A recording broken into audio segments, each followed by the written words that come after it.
எல்லோரும் எப்படி இருக்கீங்க? இப்போ வந்து பருப்போட வந்து எப்படி செய்யலான்னு பார்க்கலாம். அதுக்கு வந்து கடலை பருப்பு வந்து மெஷரிங் கப்பில் வந்து 1 கப்பு எடுத்துக்கோங்க.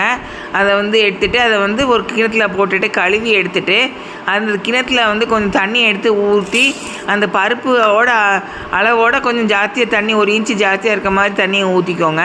ஊற்றிட்டு ஒரு அரை மணி நேரம் கண்டு நல்லா ஊறட்டும். சாப்பரில் வந்து ஒரு வெங்காயம், பெரிய வெங்காயமாக எடுத்து சாப்பரில் போட்டு சாப் பண்ணி எடுத்துக்கோங்க. இது விருந்தார் ஆட்சி சமையல் தமிழ். இது சப்ஸ்கிரைப் பண்ணுங்கள். நன்றி.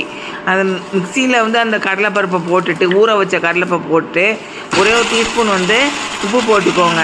அப்புறம் வந்து அதை நல்லா 1 2 அரைச்சி எடுத்துக்கோங்க. 1 கடலைப்பருப்பும் கொஞ்சம் மாவாக நிறைய மாவாக அரைச்சி எடுத்துக்கோங்க.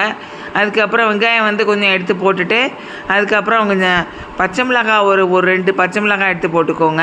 அதுக்கப்புறம் இஞ்சி பூண்டு கருவேப்பிலை கூட நல்லா துண்டாக வெட்டி எடுத்து அதையும் போட்டுக்கோங்க. இப்போ வந்து கடலைப்பருப்பு மாவை வந்து உருண்டையாக பிடிச்சி தனியாக ஒரு தட்டில் வச்சுக்கோங்க. பேனில் வந்து எண்ணெய் ஊற்றி கேஸ் ஃப்ளேம் வந்து ஃபுல்லாக வச்சு கொதிக்க வச்சுருங்க. அப்புறம் கையில் வந்து அந்த வடையை வந்து கையில் வந்து 2 கையால் தட்டி எடுத்துக்கோங்க.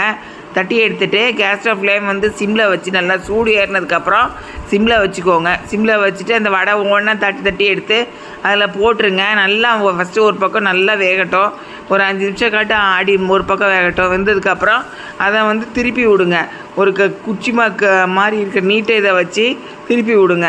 திருப்பி விட்டுட்டு அதுக்கப்புறம் வந்து 2 பக்கம் நல்லா வெந்ததுக்கப்புறம் அதை எடுத்து தனியாக வச்சுக்கோங்க.